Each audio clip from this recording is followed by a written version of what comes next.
तुम्ही टॅली करा.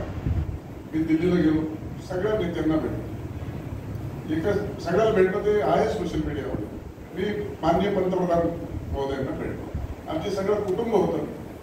तो जो फोटो आहे तो लॉनवर आहे. असा फोटो कोणत्या राजकीय नेत्याचा 11 वर्षात तुम्ही पाहिला का? नाही.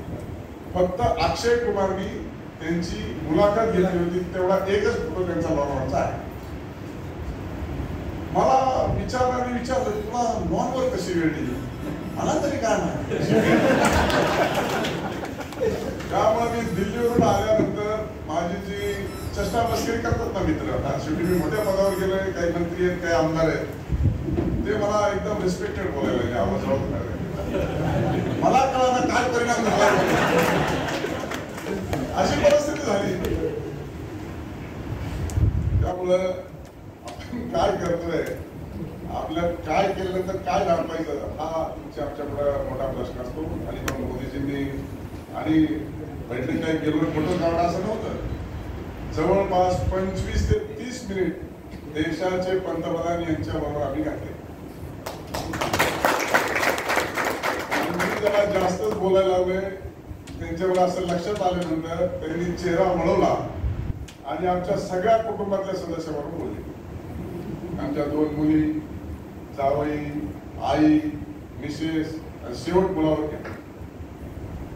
आता बाकी त्यांना काय विचार, त्यांना त्यांचेच प्रश्न विचारले, दुसरा विचार नाही. आणि आम्हाला सुद्धा असा एक क्षण आढळला की एवढी चर्चा झाल्यानंतर आम्ही पंतप्रधानाबरोबर चर्चा करतो हे वाटलंच नाही. घरातल्या माणसावर चर्चा करतो.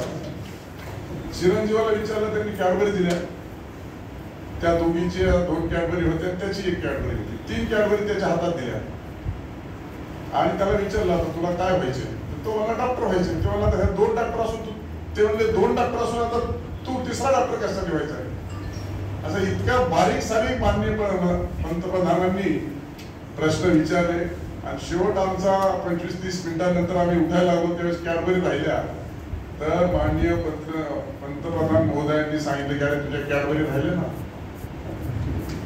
आता याच्यावर तुम्हाला लक्षात आलं की किती बारीक सारीक आणि कसा प्रसंग होता तो.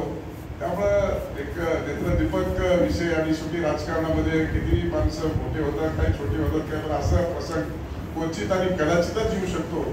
अशा स्वरूपामध्ये पुण्यश्लोक अहिल्यादेवीच्या कृपेने खऱ्या अर्थानं त्या घरात आणि त्या गावात जन्म घेतल्याच्या नंतर मला ही संधी प्राप्त झाली.